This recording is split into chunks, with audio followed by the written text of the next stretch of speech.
As shown in figure, the current of 2 ampere flowing in an equilateral triangle of side 4 root 3 centimeter. The magnetic field at the centroid O of the triangle is. That means हमें triangle के centroid O पर magnetic field का value calculate करना है। यहाँ पे ये triangle equilateral triangle है, दैट मीन्स तीनों एंगल सेम होगा and each angle is equal to 60 degree. So 60 degree ये भी एंगल होगा एंड 60 डिग्री ये भी एंगल। हमें कैलकुलेट करना है इसकी डिस्टेंस, इस लाइन के में डिस्टेंस कैलकुलेट करना है एंड यहाँ पे गिवन है equilateral triangle of side 4 root 3 centimetre. That means इसकी साइड गिवन है 4 रूट 3 सेंटीमीटर एंड यहाँ पे एंगल 60 डिग्री है। यदि इसका हम नेम रख लें A B C and D, so यहाँ से हम लिख सकते हैं B D is equal to A B sine 60 degree. तो यहाँ पर हम लिख सकते हैं B D is equal to A B, इसको हम बोलेंगे कॉस, इसको बोलेंगे हम साइन। तो B D is equal to A B sine 60 degree and distance of centroid from AC will be x। That mean यदि इसकी हम डिस्टेंस को एज्यूम करेंगे x, दैट मीन सेंट्रॉइड की डिस्टेंस को यदि हम x एज्यूम करेंगे then x equal to B D divided by 3। That means जितना बी डी की डिस्टेंस होगी यदि उसमें हम 3 से डिवाइड करेंगे तो x की वैल्यू मिल जाएगी। एंड यहाँ पे बी डी का वैल्यू हम कैलकुलेट कर चुके हैं, ये वैल्यू है A B sine 60 degree divided by 3। So x equal to A B and A B का वैल्यू है 4 root 3। So 4 root 3 sine 60 and sine 60 का वैल्यू होता है रूट 3/2 इंटू 3। रूट 3 में रूट 3 का मल्टीप्लाई करेंगे ये 3 हो जाएगा और इस 3 से ये 3 कैंसिल हो जाएगा एंड 4 से हम 2 को कैंसिल कर देंगे 2 time. That means x equal to 2 centimetre, where x equal to perpendicular distance of line AC from point. अब हमें यहाँ पे कैलकुलेट करना है मैग्नेटिक फील्ड। सो यहाँ पे हम लिख सकते हैं magnetic field at point O due to wire AC। So यहाँ पे लिखेंगे magnetic field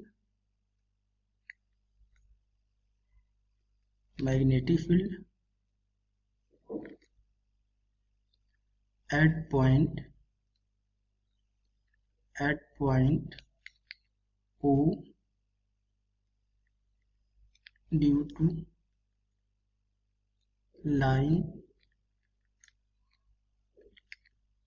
line segment line AC line segment AC और will be, इसको यदि हम बोलेंगे B1, so B1 equal to mu naught I divided by 4 pi D sine theta 1 plus sine theta 2। And यहाँ पे sine theta 1 and sine theta 2 is the angle from point O on end A and end C।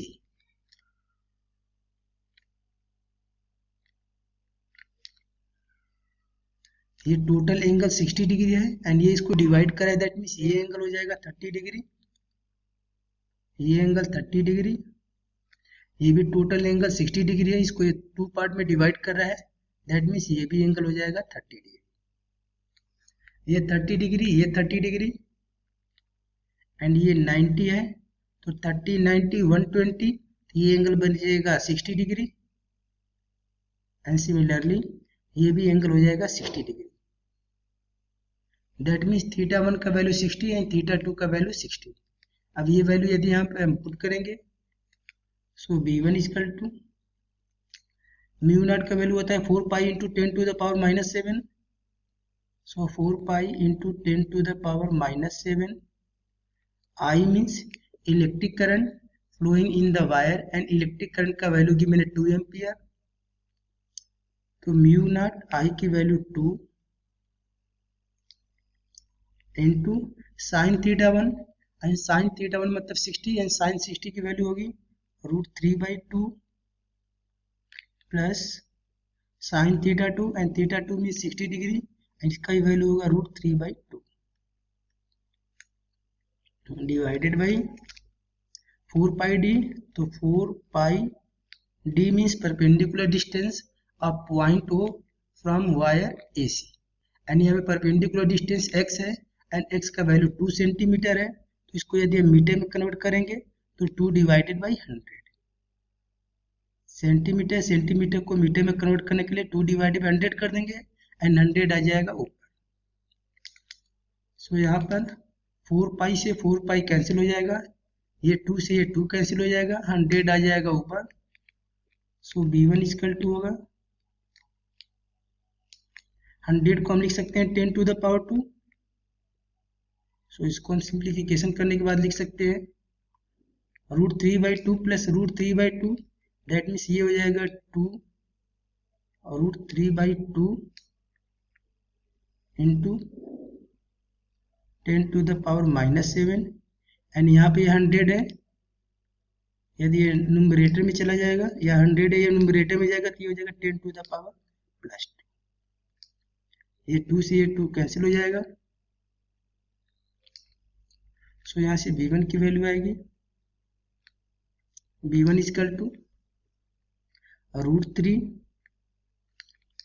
ये 10 to the power plus 2 and 10 to the power minus 7 तो ये हो जाएगा 10 to the power minus 5। तो √3 into 10 to the power minus 5 Tesla.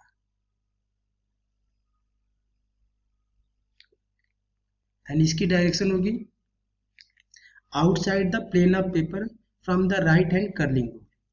Right hand curling rule से magnetic field at centroid O will be outside the plane of paper and similarly magnetic field due to wire BC will be outside the plane of paper and magnetic field due to wire BA at point O या at the centroid will be outside the plane of paper and all the wire have same length and same angle and same amount of current, then the magnetic field due to wire AB and BC and CA will be same. That means similarly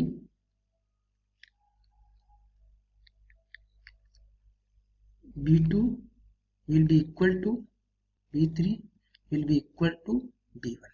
That is magnetic field due to 3 wire segment will be equal. So net magnetic field B net will be vector sum of B1 plus B2 plus B3. That means हम तीनों को add कर देंगे क्योंकि तीनों magnetic field की direction same है। सो यहाँ पे हम लिखेंगे B net will be equal to ये √3 into 10 to the power minus 5, ये तीनों इक्वल है तो इसको हम लिख सकते हैं 3 टाइम्स B1। तो यहाँ पे हम क्या करेंगे 3 से मल्टीप्लाई कर देंगे इंटू 3, यूनिट हो जाएगा tesla. That means net magnetic field B net will be 3√3 into 10 to the power minus 5 tesla and direction होगा outside the plane of paper. यहाँ पे B1, B2 एंड B3 तीनों का वैल्यू सेम है इसलिए हम इसको लिख सकते हैं 3B1 एंड B1 का वैल्यू यहाँ से पुट कर देंगे तो 3√3 into 10 to the power minus 5 tesla, वही आंसर यहाँ पे आ रहा है। अब यहाँ पे चेक करेंगे तो यहाँ पे ऑप्शन करेक्ट होगा, ऑप्शन नंबर सी। यहाँ पे करेक्ट होगा option number C 3 root 3 into 10 to the power minus 5 Tesla answer. Okay.